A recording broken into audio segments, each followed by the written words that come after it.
All right, let's dive in. Today we're going to break down a really powerful methodology for innovation, something called design thinking.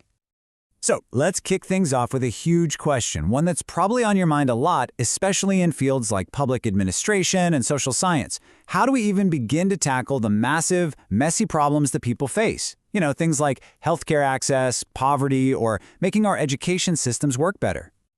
Our first instinct is often to throw a new technology at a problem, or maybe draft a whole new policy.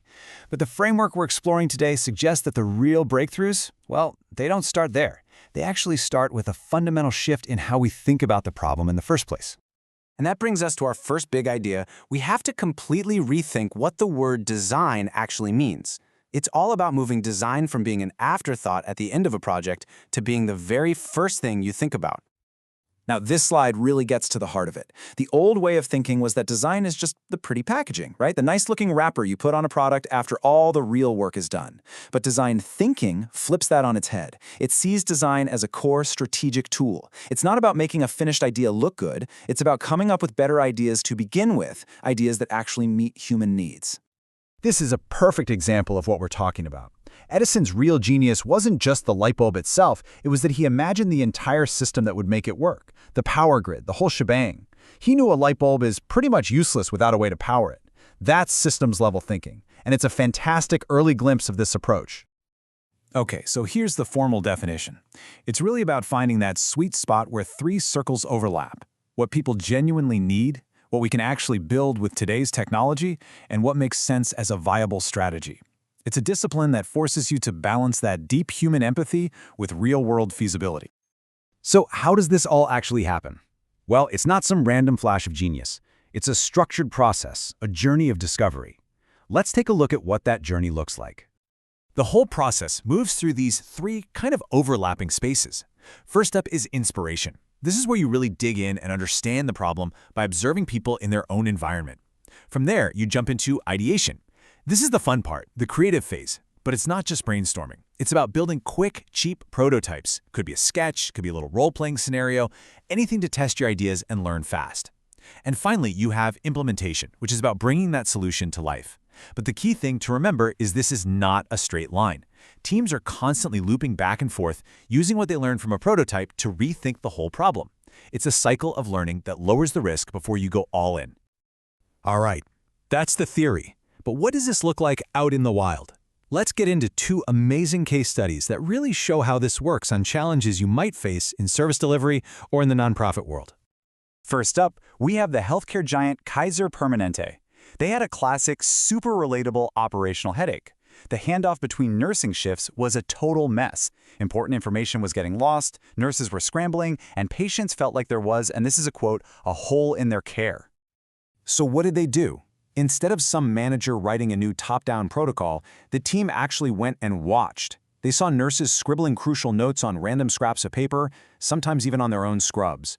The solution that came from this was simple but brilliant. Move the shift change from the nurse's station to the patient's bedside. It was a total process redesign born from empathy. And the results? They were huge.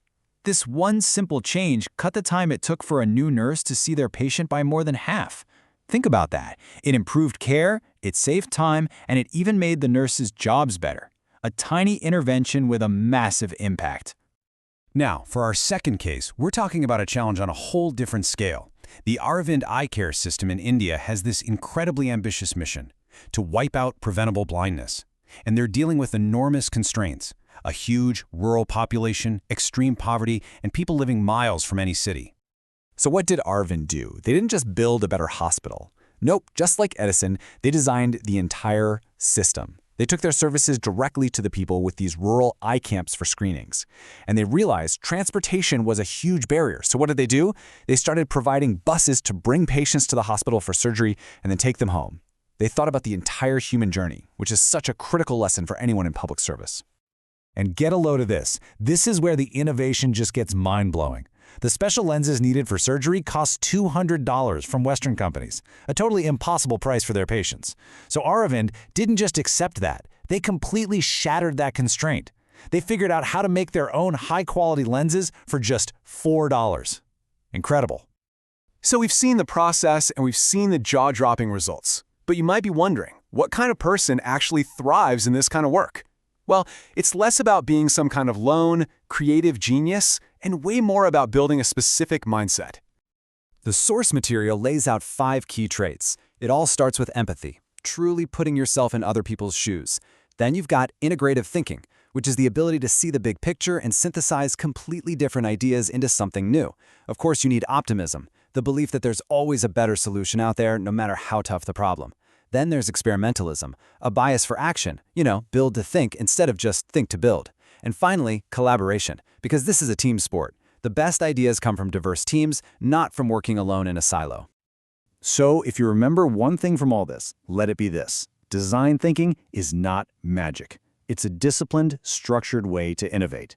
It gives you a process to be creative and to experiment, but its anchor, its non-negotiable starting point, is always a deep, empathetic understanding of the people you're trying to help. And that's where I want to leave you. I want you to think about this in your own work, in your own studies. Picture some frustrating, inefficient public service process you've had to deal with. What do you think would happen if you were able to redesign it? Not based on a memo from on high, but by starting with real empathy for the people it's actually supposed to serve. Now that's a question worth exploring.